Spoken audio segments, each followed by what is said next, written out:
भक्त बंधुओं, आज की ये शिव कथा यूं ही आपके सामने नहीं आई है।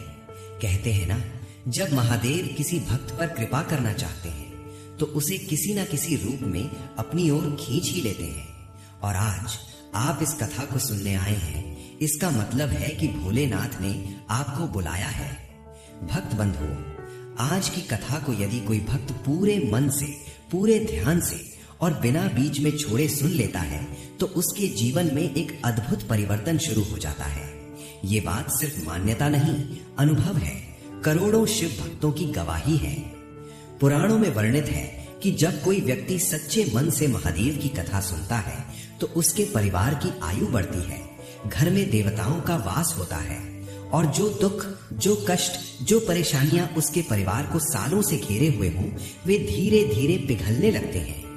आज की इस कथा को सुनने वाले हर उस परिवार पर महादेव की छाया रहती है जिसमें कोई व्यक्ति ओम नमः शिवाय का जाप करते हुए कथा सुनता है। क्योंकि नाम जाप सिर्फ मंत्र नहीं है, ये ब्रह्मांड की सबसे शक्तिशाली ऊर्जा है। जब आप कथा सुनते हुए काम करते हैं, कदम चलते हैं, सांस लेते हैं और उसी के साथ शिव नाम जपते हैं तो आपके भीतर की सारी नकारात्मक ऊर्जा स्वतः ही समाप्त होने लगती है। लेकिन भक्तों, एक इस बात का ध्यान रखें, गरुड़ पुराण में कहा गया है कि जो भक्त इस कथा को बीच में छोड़ देता है वो व्यक्ति सबसे बड़ा पाप जाने अनजाने में कर बैठता है। अधूरी भक्ति, अधूरा नाम जप ये कभी फलदायी नहीं होते। जो कथा को बीच में छोड़ देता है वो पुण्य की धारा को अपने ही हाथों रोक देता है। इसलिए आज अगर आप सच में महादेव का आशीर्वाद पाना चाहते हैं तो इस कथा को अंत तक ध्यान से सुनिए। और भक्तों, कथा शुरू करने से पहले एक बार, सिर्फ एक बार कमेंट में जितना हो सके उतनी बार हर हर महादेव लिख दीजिए। ये आपका नाम जप है, यही आपका पहला पुण्य है।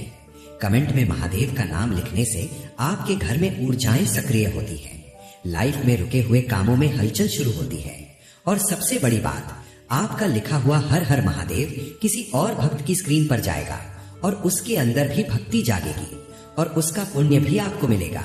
ये शिव का नियम है।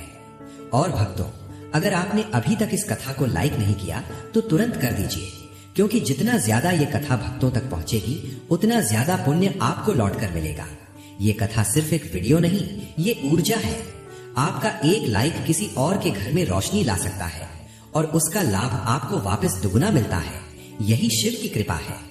अब कुछ देर के लिए अपने मन को स्थिर कर लीजिए, गहरी सांस लीजिए, महादेव का स्मरण कीजिए और अपने दिल में ये भावना लाएं कि आज की ये कथा मेरे जीवन की दिशा बदलेगी। क्योंकि पता नहीं आज की कथा का कौन सा शब्द, कौन सा प्रसंग आपके जीवन में किस रूप में चमत्कार बनकर उतर जाए। भोलेनाथ का आशीर्वाद कब किस रूप में मिल जाए कोई नहीं जानता। तो भक्त बंधुओं, अब अपनी आंखें और कान दोनों खोल लीजिए, अपना मन शांत कर लीजिए और स्वयं को महादेव की शरण में समर्पित कर दीजिए। क्योंकि आज इस कथा के आरंभ होते ही आपके जीवन में कुछ बड़ा बदलने वाला है। आइए भक्तों, शुरू करते हैं आज की पावन शिव कथा। धीरे धीरे, श्रद्धा से, नाम जप के साथ ध्यान से सुनिए। महादेव आज किसी के जीवन में चमत्कार बुन रहे हैं। आज की ये कथा एक गांव से शुरू होती है जिसका नाम चाहे जो रहा हो, पर वो गांव अपनी सादगी और भक्ति के लिए दूर दूर तक जाना जाता था। इसी गांव की मिट्टी में एक ऐसी महिला का जीवन पल्लवित हुआ जिसका नाम था गीता। गीता नाम ही मानो अपने आप में एक संपूर्ण ग्रंथ था। गीता का जीवन दिखावे से कोसों दूर त्याग और संतोष की एक चलती फिरती मिसाल था। उसका चेहरा हमेशा एक अद्भुत शांत आभा से दमकता रहता था, जैसे उसके भीतर कोई दिव्य ज्योति जल रही हो। उसकी आंखें, जिनमें हर विपत्ति के बाद भी एक अटूट विश्वास छलकता था, मानो हर आने जाने वाले को यही संदेश देती थी कि जब ईश्वर तुम्हारे साथ है तो डर किस बात का। गीता की सबसे बड़ी पहचान उसकी शिव भक्ति थी। वो किसी आडंबर में विश्वास नहीं करती थी। उसकी भक्ति तो उसके रोम रोम में बसती थी। उसके घर में एक छोटा सा मंदिर था जहाँ एक पुराना पर अत्यंत पूजनीय शिवलिंग स्थापित था। ये शिवलिंग उसे उसके पिता से विरासत में मिला था और गीता मानती थी कि इस लिंग में स्वयं त्रिलोकीनाथ का वास है। उसकी दिनचर्या किसी तपस्या से कम नहीं थी। गांव में सूरज की पहली किरण पड़ने से बहुत पहले, जब सारा गांव गहरी नींद में होता था, गीता उठ जाती थी। गंगा जल या किसी पवित्र नदी का जल लाकर वो बड़े प्रेम और श्रद्धा से शिवलिंग पर जल अभिषेक करती। उस शांत ठंडे वातावरण में उसके मुख से निकलने वाले मंत्रों की ध्वनि जैसे पूरे गांव को एक सुरक्षा कवच प्रदान करती थी। वो घंटों तक अपनी रुद्राक्ष की माला लेकर बैठी रहती थी और उसके होठों पर केवल एक ही नाम होता था, ओम नमः शिवाय। ये नाम जप उसके लिए केवल एक अनुष्ठान नहीं था, ये उसका भोजन था, उसका विश्राम था और उसका जीवन था। वो महामृत्युंजय मंत्र का जाप इतनी शुद्धता और एकाग्रता से करती थी कि कई बार सुनने वाले भी भाव विभोर हो जाते थे। गांव की बड़ी बूढ़ी औरतें कहती थीं कि गीता की पूजा में वो शक्ति है जो मुर्दे को भी जीवन दे दे। गीता की भक्ति केवल पूजा पाठ तक सीमित नहीं थी। वो रोज शाम को गांव के मंदिर में होने वाली कथा और प्रवचन सुनने जरूर जाती थी। वहां गुरुजी चाहे रामचरितमानस की कथा कहें या भगवत पुराण की, गीता उसे इतने ध्यान से सुनती थी कि मानो गुरुजी के हर शब्द में शिवजी उसे सीधे जीवन का कोई गूढ़ रहस्य बता रहे हो। वो उन कथाओं को केवल सुनती नहीं थी बल्कि अपने जीवन में उतारती भी थी। उसका यही आचरण था कि गांव के लोग उसे देवी स्वरूप मानते थे, पर गीता इन प्रशंसाओं से विचलित नहीं होती थी। उसका सच्चा आनंद तो केवल नाम जप में था, शिव की महिमा गाने में था। लेकिन मेरे श्रोताओं, आप जानते हैं कि भक्त का जीवन कभी भी सरल नहीं होता, क्योंकि ईश्वर अपने सबसे प्रिय भक्तों को ही कठिन परीक्षा देते हैं, उन्हें तपाते हैं ताकि वो शुद्ध स्वर्ण की तरह निखर सके। गीता के जीवन में भी विपत्तियों ने डेरा डाल रखा था। सबसे बड़ी विपत्ति ये थी कि उसके पति का साया उसके सर से बहुत कम उम्र में ही उठ गया था। एक अकेली महिला के लिए उस युग में अपने छोटे से बेटे विकास को पालना और समाज की क्रूर निगाहों का सामना करना पहाड़ तोड़ने जैसा था। पर गीता टूटी नहीं। उसने अपने बेटे को ही अपना शिव मान लिया और खुद को उसकी सबसे समर्पित सेविका। आर्थिक तंगी और विपत्तियां उनके दरवाजे पर रोज दस्तक देती थी।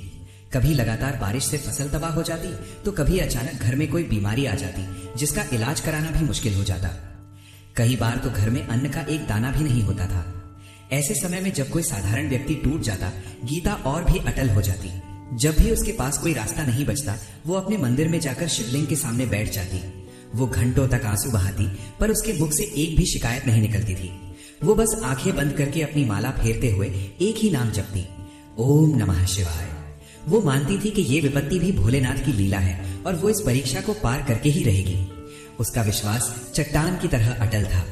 ईश्वर ने यदि जीवन दिया है तो वो उसका निर्वाह भी करेंगे।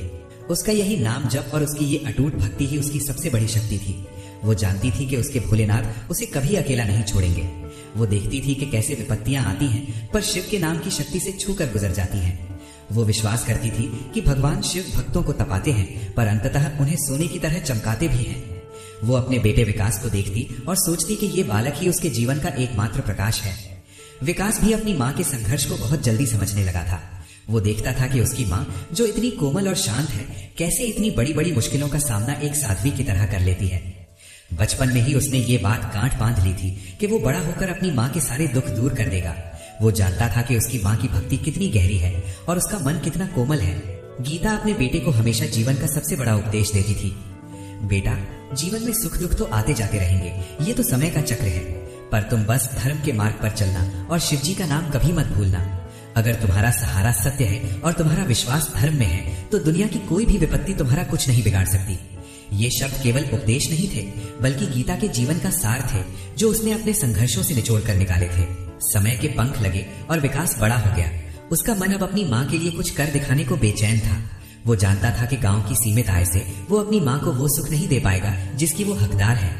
वो अपनी माँ के लिए एक सम्मानजनक और आरामदायक जीवन चाहता था। उसने एक दिन माँ से विनती की कि वो शहर जाकर नौकरी करना चाहता है ताकि वो अपनी माँ को एक बेहतर जीवन दे सके, उस माँ को जिसके आंचल ने उसे हर विपत्ति से बचाया था। गीता का मन सहमा। बेटे को दूर भेजने का दर्द एक माँ ही समझ सकती है। उसका हृदय कांप उठा, पर उसने विकास की आंखों में एक पवित्र संकल्प देखा। वो समझ गई कि विकास की ये इच्छा स्वार्थ की नहीं बल्कि मात्र प्रेम से प्रेरित है। उसने अपने भोलेनाथ का स्मरण किया। उसने बेटे के सिर पर हाथ फेरा और भारी मन से उसे आशीर्वाद दिया। विकास ने भी अपनी माँ के चरण छुए और इस वादे के साथ शहर की ओर कदम बढ़ाया कि वो जल्द ही लौटकर अपनी माँ को अपने साथ रखेगा। परंतु मेरे श्रोताओं, शहर की राह इतनी आसान कहाँ होती है। ये तो भक्तों के जीवन की एक और कठिन परीक्षा थी जो शिवजी ने विकास के लिए रखी थी। ये परीक्षा केवल विकास के कर्म की नहीं बल्कि गीता के अटूट विश्वास की भी थी।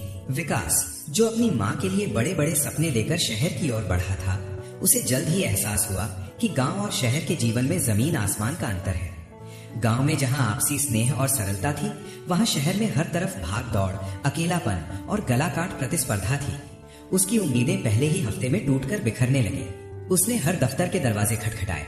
वो अपने सीमित अनुभव और गांव की सादी शिक्षा के साथ शहर के चकाचौंध में अपने लिए जगह नहीं बना पा रहा था। उसे दरवाजों पर केवल नहीं ही सुनने को मिलता था। कई बार तो लोगों ने उसके सीधे साधे पहनावे और ग्रामीण लहजे का मजाक भी उड़ाया। उसकी आंखें रोज शाम को निराशा की गहरी छाया से भर जाती थी। हर दिन शाम को वो थका हारा, भूखा प्यासा अपने छोटे से हवादार किराए के कमरे में लौटता। निराशा की गहरी छाया उसे घेरने लगी थी। उसे बार बार अपनी माँ गीता का चेहरा याद आता। उसकी माँ जो हर विपत्ति में भी मुस्कुराती थी, जिसने उसे कभी हारना नहीं सिखाया था। विकास को अपनी माँ के वे पवित्र शब्द याद आते थे जो उन्होंने बचपन में कहे थे, बेटा, जब दुनिया के सब दरवाजे बंद हो जाएं, तो समझ लेना कि अब तुम्हें अपने ईश्वर की शरण में जाना है। धैर्य रखो, जिस कर्म में सत्य और धर्म का बल होता है वो कभी असफल नहीं होता। अगले दिन निराशा को पीछे छोड़कर विकास ने एक नया आध्यात्मिक संकल्प लिया। उसने अपनी काम की तलाश के साथ साथ सुबह शाम अपने कमरे में एक छोटे से दीपक के सामने बैठकर अपनी माँ की तरह ही शिव जी का ध्यान लगाना शुरू किया। उसने माँ से सीखा था कि सच्ची लगन और भक्ति से किया गया कर्म कभी व्यर्थ नहीं जाता। ये उसकी माँ का कर्म योग था। उसने अपनी माँ को याद करते हुए पूर्ण समर्पण के साथ शिव चालीसा का पाठ शुरू किया। उसके मन की व्यथा अब प्रार्थना में बदल चुकी थी। उसने अपनी पूरी मेहनत और ईमानदारी को अपनी प्रार्थना में उड़ेल दिया। और मेरे प्यारे श्रोताओं, कहते हैं ना कि जब भक्त की पुकार सच्ची होती है और जब मातृशक्ति का आशीर्वाद किसी पर होता है तो महादेव को अवश्य सुननी पड़ती है। कुछ और संघर्ष के बाद एक दिन अचानक विकास को एक छोटी सी कंपनी में मामूली तनख्वाह पर काम मिल ही गया। ये कोई बहुत बड़ी नौकरी नहीं थी, पर विकास के लिए ये केवल नौकरी नहीं थी, ये शिव जी का आशीर्वाद था। ये उसके लिए अपने जीवन में आगे बढ़ने का पहला पवित्र कदम था। विकास ने इस अवसर को हल्के में नहीं लिया। उसने मन लगाकर काम किया और उसकी ईमानदारी, उसकी मेहनत उसके काम में एक अलग ही शुद्धता लाती थी। वो समय पर काम करता, कभी किसी से झूठ नहीं बोलता और अपने काम को पूजा की तरह मानता था। कुछ ही महीनों में उसकी तनख्वाह थोड़ी बढ़ गई, जिससे वो अपनी माँ के लिए एक अच्छी रकम भेजना शुरू कर सका। हर महीने की शुरुआत में जब वो अपनी माँ को पैसे भेजता तो उसे लगता कि उसने अपनी जिम्मेदारी का एक छोटा सा हिस्सा पूरा कर लिया है और माँ के संघर्षों का थोड़ा बोझ कम किया है। इधर गांव में जब गीता बेटे के भेजे हुए पैसे देखती तो उसकी आंखों में स्नेह के आंसू आ जाते। वे आंसू केवल खुशी के नहीं थे, बल्कि ये एहसास भी था कि उसके भोलेनाथ ने उसकी प्रार्थना सुन ली है और उसके बेटे को सही मार्ग दिखाया है। पर गीता ने उन पैसों को कभी भी अपने सुख सुविधा पर खर्च नहीं किया। वो बहुत ही साधारण जीवन जीती रही। उसका मानना था कि उसका असली धन तो शिव का नाम है और बेटे का प्रेम। वो बस उन पैसों को संभाल कर रखती थी ताकि विकास को भविष्य में कोई जरूरत ना हो। वो हर पत्र में बस यही लिखती थी, बेटा, पैसे से ज्यादा तुम अपना ध्यान रखना और धर्म मत भूलना। ये धन नश्वर है पर धर्म शाश्वत। धीरे धीरे विकास शहर में पूरी तरह स्थापित हो चुका था। वो अपनी कंपनी में एक भरोसेमंद कर्मचारी बन चुका था। जब उसे लगा कि अब वो अपनी माँ को एक आरामदायक जीवन दे सकता है तो वो गाँव वापस आया। उसके पास कुछ बचत थी, एक अच्छी नौकरी थी और सबसे बढ़कर उसके पास अपनी माँ के लिए प्रेम था। माँ बेटे का पुनर्मिलन बड़ा ही भावुक था। गांव में विकास की सफलता की चर्चा होने लगी। गीता का हृदय गर्व से भर गया, पर उसने सारा श्रेय अपने भोलेनाथ को दिया। इस बार जब विकास गांव आया तो उसके मन में एक और इच्छा थी। अपनी माँ की देखभाल के लिए वो अब शादी करना चाहता था। गीता को भी लगा कि अब उसका बेटा पूरी तरह से परिपक्व हो गया है और उसे एक साथी की जरूरत है। उसने अपने भोलेनाथ से प्रार्थना की कि बहू भी उसके घर में प्रेम और भक्ति लेकर आए। कुछ ही समय बाद विकास की शादी तय हुई। बहू का नाम था मोनिका। मोनिका शहर के पास के एक कस्बे से थी। वो पढ़ी लिखी थी पर शहर के आधुनिक जीवन शैली से बहुत ज्यादा प्रभावित थी। वो विचारों से काफी मॉडर्न थी। उसके लिए जीवन का अर्थ सुविधाओं, भौतिक सुखों और आजादी में था। भक्ति, पूजा पाठ, भजन या ग्रामीण सादगी, उसे ये सब पुराने जमाने की बातें अंधविश्वास लगती थी। उसकी नजर में गीता का वो हर रोज मंदिर जाना, घंटों तक नाम जप करना और कथा सुनना, ये सब समय की बर्बादी थी। शादी के शुरुआती दिन नई बहू के आगमन से घर में एक नई रौनक आई। गीता ने मोनिका को बेटी की तरह प्यार दिया। उसे घर की जिम्मेदारियां प्यार से समझाई। शुरू में सब कुछ अच्छा चल रहा था। सास बहू के बीच मीठी मीठी बातें होती थी और विकास बहुत खुश था कि अब उसकी माँ और पत्नी दोनों साथ में हैं। लेकिन मेरे श्रोताओं, ये शांति ज्यादा दिनों तक टिकने वाली नहीं थी। कहते हैं ना कि जब दो विपरीत स्वभाव, एक तरफ भक्ति और दूसरी तरफ भौतिकवाद एक ही छत के नीचे आते हैं तो टकराव निश्चित होता है। गीता की भक्ति की सरलता और मोनिका की आधुनिकता का अहंकार, इनके बीच ये टकराव अब बस शुरू होने वाला था। ये भक्तों के जीवन की एक और कठिन परीक्षा थी जिसे शिव जी ने इन तीनों के लिए निर्धारित किया था। शादी के कुछ ही हफ्तों बाद विकास को अपने काम के सिलसिले में वापस शहर जाना पड़ा। उसने सोचा था कि उसकी माँ और पत्नी एक दूसरे का सहारा बनेंगी और खुशी खुशी रहेंगी। उसने मोनिका को अपनी माँ का ख्याल रखने को कहा और गीता ने भी उसे चिंता न करने का आश्वासन दिया। पर विकास को जरा भी अंदाजा नहीं था कि वो अपने पीछे रिश्तों की एक ऐसी बारीक डोर छोड़ रहा है जो कभी भी टूट सकती थी और जिसके टूटने का दर्द सबसे ज्यादा गीता को ही सहना पड़ेगा। शुरू के कुछ दिन तो सब ठीक रहा। मोनिका ने नए घर और नए माहौल को समझने की कोशिश की और गीता ने भी उसे पूरी आजादी दी। लेकिन जैसे जैसे समय बीता, स्वभाव का अंतर खुलकर सामने आने लगा। गीता की दिनचर्या में सुबह ब्रह्म मुहूर्त में उठना, स्नान करके पूजा पाठ करना, भजन कीर्तन करना और फिर घर के काम करना शामिल था। पर मोनिका को सुबह देर तक सोना और आधुनिकता की नींद प्यारी थी। गीता का सुबह का भजन कीर्तन और मंत्रों की हल्की ध्वनि मोनिका के लिए धीरे धीरे असहनीय शोर बन गया था। एक सुबह गीता अपनी पूजा के बाद अपनी माला लेकर शिव के मंत्रों का जाप कर रही थी। मंत्रों की हल्की पर लयबद्ध ध्वनि मोनिका के कमरे तक पहुंच रही थी।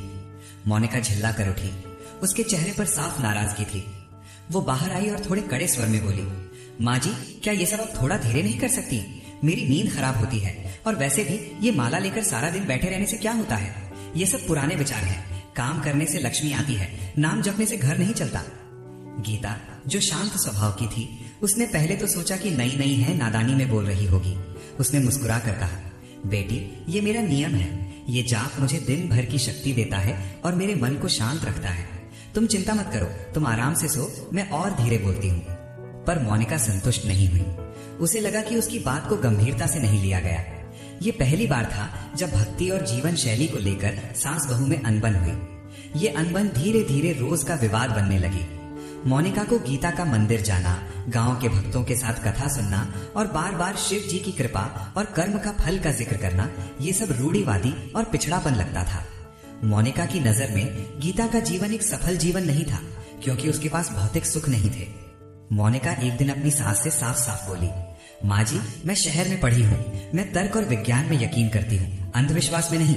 इतना सारा समय पूजा पाठ में बर्बाद करने से अच्छा है कि आप कोई नया हुनर सीखिए या कुछ ऐसा कीजिए जिससे घर की आमदनी बढ़े। आपकी ये दिन भर की भक्ति मुझे पसंद नहीं है। मेरे श्रोताओं, आप कल्पना कर सकते हैं कि एक अनन्य भक्त के लिए अपनी भक्ति की भावना पर इस तरह की टिप्पणी सुनना कितना बड़ा आघात था। गीता का हृदय पीड़ा से भर गया। उसे ऐसा लगा जैसे किसी ने उसके ईश्वर के नाम पर ही उंगली उठा दी हो। उसकी आंखों में आंसू भर आए। वो मोनिका से बहस नहीं करती थी, क्योंकि वो मानती थी कि क्रोध और विवाद भक्ति का शत्रु है।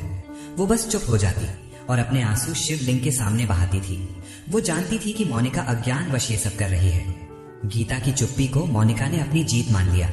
उसे लगा कि उसने अपनी आधुनिकता से अपनी सास को चुप करा दिया है। वो गीता को नीचा दिखाने का कोई मौका नहीं छोड़ती थी। वो जानबूझकर गीता के सामने टीवी पर ऐसे शो देखती जिनमें धार्मिक बातों का मजाक उड़ाया जाता था। घर का माहौल धीरे धीरे तनावपूर्ण, ठंडा और असहनीय होता चला गया।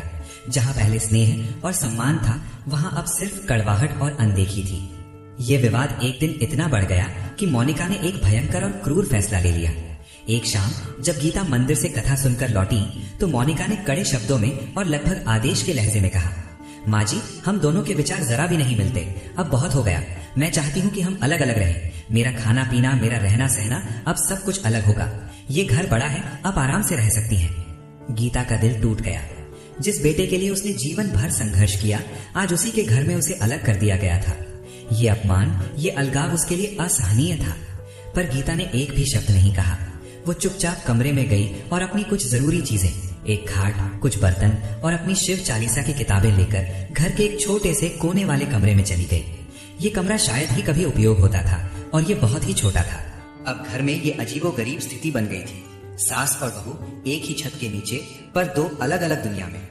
मोनिका अब अपना खाना अलग बनाती, खाती और अपने कमरे में जाकर सो जाती। वो कभी कभी बिना बताए अपने मायके चली जाती और जब वापस आती तो गीता से बात तक नहीं करती। घर में एक असहनीय खामोशी छा गई थी, जो चीखते हुई कड़वाहट से भी ज्यादा दर्दनाक थी। इस सब के बीच विकास को कुछ भी पता नहीं था। गीता ने उसे एक भी बात नहीं बताई। क्यों? क्योंकि गीता एक सच्ची माँ थी। वो जानती थी कि अगर उसने अपने बेटे को ये सब बताया तो वो बहुत दुखी होगा और उसका काम छूट जाएगा। वो नहीं चाहती थी कि उसकी पारिवारिक समस्याएं उसके बेटे के करियर और मन की शांति पर असर डालें। गीता ने ये दर्द भी अपने भोलेनाथ को समर्पित कर दिया, ये मानकर कि ये भी उसकी भक्ति की एक परीक्षा है। गीता का अब एकमात्र सहारा उसकी भक्ति थी। वो अपने छोटे से कमरे में बैठी रहती, भजन करती और कथा की बातें याद करती। उसे किसी चीज की चिंता नहीं थी। उसे अब बस शिव नाम में ही परमानंद मिलता था। उसे विश्वास था कि ये सब उसकी परीक्षा है और वो इस परीक्षा में पास होकर ही दिखाएगी। उसका मन सांसारिक द्वेष से ऊपर उठ चुका था, पर यह स्थिति ज्यादा दिनों तक नहीं चल सकती थी। नियति ने विकास को घर वापस लाने का फैसला कर लिया था ताकि वो अपने घर की टूटी हुई डोर को फिर से बांध सके। एक दिन अचानक विकास को शहर से कुछ जरूरी काम के कारण जल्दी घर लौटना पड़ा। उसने अपनी माँ और पत्नी को सरप्राइज देने की सोची। ट्रेन से उतरकर जब वो गांव की ओर बढ़ रहा था तो उसके मन में अपनी माँ के लिए एक अजीब सी उत्कंठा थी। उसे लगा जैसे कुछ तो है जो ठीक नहीं है, एक अशुभ संकेत। जब उसने दरवाजा खोलकर घर के अंदर कदम रखा तो उसे घर का माहौल बहुत ही अजीब लगा। घर में एक गहरी अप्रिय खामोशी थी। कहीं कोई हंसी की आवाज नहीं, कोई भक्तिमय भजन नहीं, बस एक अजीब सा सूनापन। उसने पहले मोनिका को आवाज दी, फिर अपनी माँ को। मोनिका अपने कमरे से बाहर आई। उसके चेहरे पर वैसी खुशी नहीं थी जिसकी उम्मीद विकास कर रहा था। उसके चेहरे पर एक अजीब सी ठंडी उदासीनता थी। विकास ने पूछा, अरे मोनिका, क्या हुआ? तुम इतनी उदास क्यों हो? और माँ कहाँ है? सब ठीक तो है? मोनिका ने बेरुखी से घर के एक कोने की तरफ इशारा किया, जैसे वो कोई जरूरी बात ना हो। वो अपने कोने वाले कमरे में है, उन्हें वही शांति मिलती है। विकास को मोनिका का ये ठंडा और टालने वाला रवैया बिल्कुल भी पसंद नहीं आया, पर उसने पहले अपनी माँ को देखना जरूरी समझा। वो उस कोने वाले कमरे की ओर बढ़ा और जैसे ही उसने दरवाजा खोला उसके पैर वहीं थम गए। उसने देखा कि उसकी माँ गीता एक छोटे से लगभग खाली कमरे में बैठी है। कमरे में कोई बड़ा सामान नहीं था, बस एक साधारण सी खाट, जमीन पर बिछी एक पुरानी दरी, एक छोटा सा शिवलिंग जिस पर ताजा फूल चढ़ा था और कुछ पुरानी किताबें। गीता बड़े ही शांत भाव से अपनी माला फेर रही थी। उनके चेहरे पर वही अलौकिक शांति थी। जब गीता ने अपने बेटे को देखा तो उसके चेहरे पर एक माँ की स्वाभाविक खुशी की चमक आ गई। वो उठी और विकास को गले लगाया, पर विकास की नजर उस कमरे के चारों ओर घूम रही थी। उसने देखा कि घर के मुख्य हिस्से में उनकी माँ का कोई सामान नहीं है और ये कमरा शायद ही किसी मेहमान को भी दिया जाता होगा। विकास ने माँ से पूछा, माँ, आप यहाँ इस छोटे से कमरे में क्यों हैं? और ये सारा सामान यहाँ क्यों है? क्या कोई दिक्कत है? आप मुख्य कमरे में क्यों नहीं है? गीता ने बात टालनी चाहिए। उसने बेटे के माथे पर प्यार से हाथ फेरा और कहा, बेटा शांत हो जाओ, कोई बात नहीं, मुझे यहाँ ज्यादा शांति मिलती है, पूजा पाठ करने में मन लगता है। तुम पहले बैठो, मैं तुम्हारे लिए तुम्हारी पसंद का खाना लाती हूँ। लेकिन विकास अब शांत होने वाला नहीं था। वो घर के मुख्य रसोई घर की तरफ गया। वहां उसने देखा कि मोनिका ने एक छोटे से बर्तन में केवल अपने लिए खाना बना रखा है। उसके मन में संदेह और भी गहरा हो गया। उसने मोनिका को अपने पास बुलाया और इस बार कठोर और सीधे सवाल किए। मोनिका, मुझे सच सच बताओ, घर में क्या चल रहा है? तुम दोनों अलग अलग क्यों हो? और माँ इस कोने वाले कमरे में क्यों रह रही है? क्या तुमने माँ को अलग कर दिया? मोनिका ने पहले तो बहाने बनाने की कोशिश की, जैसे कि आपकी माँ ही वहां रहना चाहती थी, पर विकास की आंखों में उसे क्रोध की ज्वाला दिखी। विकास को पता था कि उसकी माँ कभी शिकायत नहीं करती। आखिरकार मोनिका ने अपने स्वभाव के अनुसार सब कुछ घुमा फिरा कर बताया, पर उसने अंत में ये जरूर कह दिया कि आपके और माँ जी के विचार मुझसे नहीं मिलते। उनकी ये फालतू की भक्ति और पूजा पाठ मुझे पसंद नहीं। मैं इन सब में समय बर्बाद नहीं कर सकती। ये सुनकर विकास को एक जोरदार झटका लगा। उसे विश्वास नहीं हो रहा था कि जिस माँ के त्याग और संघर्ष के कारण वो आज इस लायक बना है, जिसने उसे भूखा नहीं सोने दिया, उसी माँ को उसकी पत्नी ने घर में अकेला और अपमानित कर दिया है। उसका हृदय क्रोध और पश्चाताप से एक साथ भर उठा। उसने मोनिका को वही सबके सामने फटकार लगाई। मोनिका, क्या तुम्हें जरा भी शर्म नहीं आई? ये वो माँ है जिसने अपना सब कुछ त्याग दिया ताकि मैं सफल हो सकूं। ये वो माँ है जिसने अपनी पूरी जवानी बस हमारी खुशी के लिए कुर्बान कर दी। तुम उनकी भक्ति को फालतू कैसे कह सकती हो? तुम्हें जरा भी लिहाज नहीं रहा कि तुम एक पवित्र शिव भक्त का अपमान कर रही हो? ये मेरा घर है और मेरी माँ का सम्मान यहाँ सर्वोपरि है। विकास का क्रोध इतना सच्चा और न्याय संगत था कि मोनिका चुप हो गई। उसे अपनी गलती का एहसास नहीं बल्कि विकास के क्रोध का डर था। फिर विकास अपनी माँ के पास गया। वो उनके चरणों में बैठ गया। वो फूट फूट कर रोया और बोला, माँ, मुझे माफ कर दो। ये सब मेरी वजह से हुआ। मैंने आपको अकेले छोड़ दिया और आपको इतना दुख उठाना पड़ा। ये मेरी सबसे बड़ी गलती है। अब मैं यहीं रहूंगा। आप प्लीज हमारे साथ मुख्य कमरे में चलिए। गीता ने अपने बेटे को उठाया। उसके चेहरे पर कोई शिकन नहीं थी, कोई शिकायत नहीं थी। उसकी आंखें केवल स्नेह से भरी थी। उसने विकास के सिर पर हाथ फेरा और कहा, बेटा शांत हो जाओ। मैंने तुम्हें पहले ही कहा था मुझे कोई टेंशन नहीं है। मुझे तो बस मेरे भोलेनाथ के नाम जप में ही आनंद आता है। मेरी सबसे बड़ी खुशी तो तुम हो और तुम्हारी सफलता। मैं कहाँ रहती हूँ इससे मुझे फर्क नहीं पड़ता। विकास ने देखा कि माँ के चेहरे पर सचमुच कोई दुख नहीं है। गीता का मन वास्तव में इतना शुद्ध था कि वो इस घरेलू कलह को भी अपने ईश्वर की इच्छा और अपनी तपस्या का हिस्सा मानकर स्वीकार कर चुकी थी। उसे तो बस अपने भगवान शिव के नाम जप में ही परमानंद मिल रहा था। सांसारिक सुख दुख अब उसे विचलित नहीं करते थे। पर मेरे श्रोताओं, ये कहानी अभी पूरी नहीं हुई थी। मोनिका अभी भी पूरी तरह से नहीं बदली थी। विकास की फटकार से वो डर गई थी, पर उसका हृदय प्रेम और पश्चाताप से नहीं भरा था। वो अब भी अपनी सास से प्रेम नहीं करती थी। वो घर के काम तो करती थी, पर बिना मन से, एक बोझ की तरह। वो गीता से दूर रहती थी और घर में अलग अलग रहने की स्थिति अभी भी बनी हुई थी। विकास भी अब शहर नहीं गया, पर वो समझ गया था कि ये समस्या केवल डांटने से हल नहीं होगी। तब नियति ने एक ऐसी घटना को अंजाम देने का फैसला किया जिससे मोनिका का हृदय परिवर्तन होना निश्चित था। कहते हैं ना कि ईश्वर भक्तों की परीक्षा लेते हैं, पर अंत में उन्हें सही मार्ग भी दिखाते हैं। गांव के माहौल में एक नई और मीठी सी हलचल शुरू हुई। गांव के प्राचीन शिव मंदिर में एक भव्य कथा का आयोजन किया गया। ये कथा एक बहुत ही प्रसिद्ध और ज्ञानी गुरुजी सुनाने वाले थे, जो न केवल धर्म की बातें बताते थे, बल्कि जीवन के गूढ़ रहस्यों को भी सरल भाषा में समझाते थे। उनकी वाणी में ऐसी शक्ति थी कि वो पत्थर को भी पिघला सकती थी। गांव के हर घर से लोग इस कथा को सुनने के लिए उत्साहित थे। गीता का मन तो मानो पहले से ही मंदिर की ओर भागा जा रहा था। ये उसके लिए किसी उत्सव से कम नहीं था। गीता ने विकास से कहा कि वो भी कथा सुनने चले, पर विकास ने इस बार एक अलग ही बात पर जोर दिया। उसने मोनिका से बड़े प्यार से कहा, मोनिका, तुम भी माँ के साथ कथा सुनने चलो। गुरुजी बहुत ज्ञानी है, तुम्हारा भी मन शांत होगा। मोनिका का मन बिल्कुल नहीं था। उसे लगा कि ये सब समय की बर्बादी है, पर वो विकास को नाराज नहीं करना चाहती थी, खासकर जब वो अभी भी उससे नाराज था। उसने मन मारकर हाँ कर दी और इस प्रकार एक ही रिक्शे में सास बहू गीता और मोनिका दोनों अनायास ही उस कथा को सुनने के लिए निकल पड़े। गीता तो पूर्ण श्रद्धा में थी। उसकी आंखों में एक दिव्य चमक थी, पर मोनिका का मन अभी भी झुंझलाहट और असंतोष से भरा था। वो बस जल्दी से जल्दी कथा खत्म होने का इंतजार कर रही थी।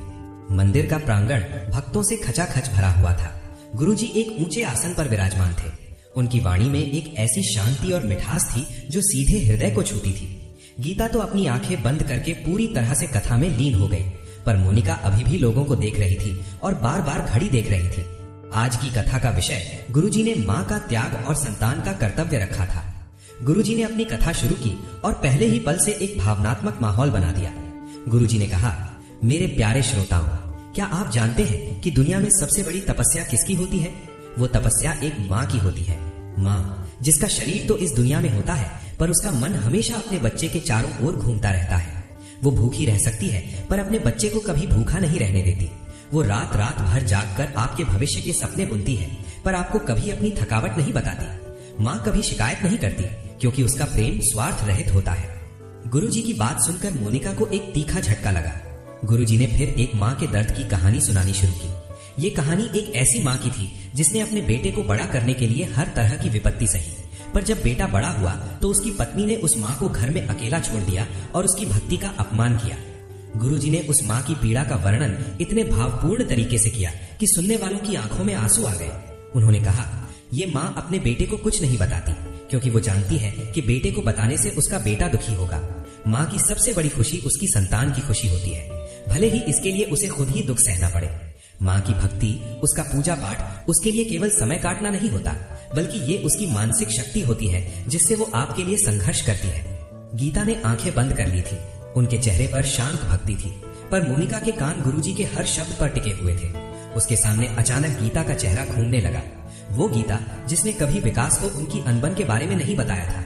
वो गीता जो चुपचाप कोने वाले कमरे में चली गई थी, बिना किसी शिकायत के। गुरुजी ने अपने प्रवचन के सबसे महत्वपूर्ण हिस्से पर जोर दिया। उन्होंने कहा, मेरे बच्चों, आज आप जो कुछ भी हैं, केवल और केवल अपने माता पिता के त्याग के कारण है, और ये प्रकृति का अटल नियम है। ये शिव का विधान है। आप आज जितनी सेवा अपने माता पिता की करेंगे, कल उतनी ही सेवा आपके अपने बेटे आपको देंगे। ये कर्म का फल है, ये टल नहीं सकता। माता पिता आपसे कभी कुछ नहीं मांगते, पर उनका हृदय प्रेम और सम्मान का भूखा होता है। वो आपको बताते नहीं है कि उन्हें आपका कितना प्रेम चाहिए, पर उनका हर पल आपकी खुशी के लिए ही धड़कता है। उन्हें अलग करना, उनकी भक्ति का अपमान करना साक्षात ईश्वर का अपमान है। ये वाक्य सुनते ही मोनिका का हृदय पसीज गया। उसे लगा जैसे गुरुजी ये कथा केवल उसे ही सुना रहे हैं। उसकी आंखों के सामने अपनी सारी गलतियां, अपने कठोर शब्द और अपनी सास के प्रति किया गया अन्याय एक फिल्म की तरह चलने लगा। उसे अपनी सास गीता की भक्ति का अपमान करना, उन्हें घर में अकेला छोड़ देना, ये सब भयंकर पाप लगने लगा।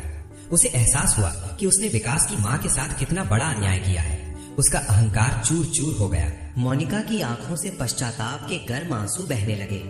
वो अपनी सास गीता की ओर देखती रही, जो शांति से अपनी भक्ति में लीन थी, और उसे लगा कि उसकी सास वास्तव में साक्षात देवी हैं, जो इतने बड़े अपमान के बाद भी इतनी शांत और क्षमाशील है।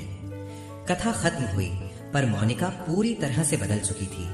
उसका हृदय अब प्रेम, श्रद्धा और पश्चाताप से भरा था।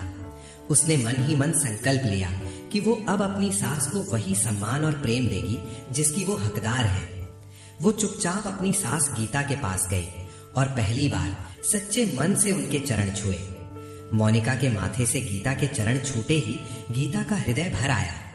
गीता ने चौंक कर देखा, पर मोनिका ने कुछ नहीं कहा, बस आंखों के आंसू से गीता के पैरों को भिगो दिया। गीता समझ गई कि उसके भोलेनाथ ने आखिरकार कृपा कर दी है और मोनिका का हृदय परिवर्तन हो गया है। घर वापस आते ही मोनिका ने सबसे पहले उस छोटे से कोने वाले कमरे को साफ किया और अपनी सास से हाथ जोड़कर विनती की कि वो वापस मुख्य कमरे में आ जाए। उस दिन से मोनिका एक नई बहू बन गई। उसने अपने सारे आधुनिक अहंकार को त्याग दिया। वो अब अपनी सास गीता की सेवा में लग गई। वो रोज सुबह जल्दी उठकर गीता से पहले स्नान करती और उनके पूजा के लिए फूल और जल तैयार रखती। वो गीता के लिए अपने हाथों से खाना बनाती और सबसे बढ़कर वो अब गीता से प्रेम करती थी। उनका हर काम अब स्नेह और श्रद्धा से भरा होता था। सास बहू के बीच का वो तनाव अब गहरे प्रेम में बदल चुका था। घर में फिर से शांति, हंसी और भक्तिमय भजन की मधुर ध्वनि गूंजने लगी। उनका ये प्रेम देखकर विकास भी बहुत खुश था। उसने अपनी माँ और पत्नी दोनों को गले लगाया और भोलेनाथ का धन्यवाद किया। अब समय है इस कथा के सबसे गहरे सार को अपने मन में उतारने का। आप देखिए, गीता माँ का जीवन हमें क्या सिखाता है। उनका जीवन हमें सिखाता है अटूट विश्वास। जब विपत्तियां पहाड़ बनकर टूटी, जब पति का सहारा छूट गया, जब घर में बहू से अपमान मिला, तब भी गीता माँ ने अपनी माला और अपने भोलेनाथ का नाम नहीं छोड़ा। उन्होंने हर दुख को शिव की परीक्षा मानकर स्वीकार किया। उनका यही त्याग और प्रेम था जिसने अंततः उनके घर में शांति वापस लाई। और मोनिका की कहानी? मोनिका हमें सिखाती है कि अहंकार कितना भी बड़ा क्यों न हो, सत्य के सामने उसे झुकना ही पड़ता है। मोनिका ने भक्ति का अपमान किया, माँ के त्याग को नहीं समझा, पर जब उसने गुरुजी की वाणी सुनी तो उसका हृदय पसीज गया। ये ज्ञान का चमत्कार था जिसने उसकी आंखें खोली और उसे प्रेम के मार्ग पर ला खड़ा किया। सबसे बड़ा उपदेश क्या है मेरे श्रोताओं? गुरुजी ने जो कहा उसे गांठ बांध लीजिए। आप आज जितनी सेवा अपने माता पिता की करेंगे, कल उतनी ही सेवा आपके अपने बेटे आपको देंगे। ये केवल एक कहावत नहीं है, ये कर्म का विधान है। माता पिता का सम्मान ही आपकी सबसे बड़ी संपत्ति है। उनकी सेवा ही आपकी सबसे बड़ी पूजा है। याद रखिए, ये कथा ये भी बताती है कि कभी कभी जीवन की सबसे बड़ी समस्या का हल किसी बड़ी दौलत या ताकत से नहीं, बल्कि एक छोटी सी पवित्र कथा के श्रवण से मिल जाता है। एक गुरु की वाणी, एक क्षण का सच्चा ज्ञान आपके जीवन की दिशा हमेशा के लिए बदल सकता है। इसलिए मेरे प्यारे बंधुओं, घर में प्रेम रखिए, माता पिता का सम्मान कीजिए और सबसे जरूरी बात, जीवन में चाहे कितनी भी उलझने आ जाए, शिव का नाम कभी मत छोड़ना, क्योंकि जहाँ शिव है वहाँ मंगल है, वहाँ शांति है और वहाँ सत्य की हमेशा जीत होती है। अब आप सब भी अपने जीवन में भक्ति और प्रेम का संकल्प लीजिए। भक्तों, अब जबकि आप इस शिव कथा को अंत तक सुन चुके हैं, महादेव की कृपा आपके घर में प्रवेश कर चुकी है। कथा सुनना केवल समय बिताना नहीं होता, ये अपने मन, अपने परिवार और अपने जीवन को पवित्र करना होता है। आज जो आपने श्रद्धा दिखाई है उसका फल आपको अवश्य मिलेगा, क्योंकि महादेव उन भक्तों पर विशेष कृपा करते हैं जो भक्ति को प्रेम से निभाते हैं। भक्तों, आज की इस कथा से एक सरल सी सीख अपने जीवन में जरूर लें, जैसे जरूरतमंदों को भोजन कराना, क्योंकि महादेव कहते हैं भूखे को दिया गया ग्रास सीधा मेरे चरणों तक पहुंचता है। पक्षियों के लिए रोज पानी और दाना रखें, इससे आपके घर का वातावरण शुद्ध और शांत रहता है। गाय को रोटी देना कभी ना भूलें, गाय को दिया हुआ एक टुकड़ा भी आपके परिवार के 100 दुख मिटा देता है। और यदि कभी मन बोझिल हो जाए तो गाय के चरण छूकर हर हर महादेव बोलिए। क्षण भर में ऊर्जा बदल जाएगी। और सबसे सरल और शक्तिशाली उपाय, जहां मौका मिले मन ही मन शिव का नाम जपते रहिए। काम करते करते, चलते फिरते, रसोई में बस धीरे से ओम नमः शिवाय कह दीजिए। यही जाप आपके घर में शांति, सुख और समृद्धि का कारण बनता है। भक्तों, अगर आपको ये कथा अच्छी लगी हो तो हमारे जरूर सब्सक्राइब कीजिए, ताकि ऐसी ही पवित्र कथाएं और भक्ति आप तक रोज पहुंचती रहे। अंत में मेरी एक प्रार्थना, हे भोलेनाथ, जिस भक्त ने इस कथा को श्रद्धा से अंत तक सुना, उसके जीवन से दुख और भय दूर करना, उसके घर में सुख, प्रेम और शांति बसाना और उसकी हर मनोकामना पूर्ण करना। जय भोलेनाथ। हर हर महादेव।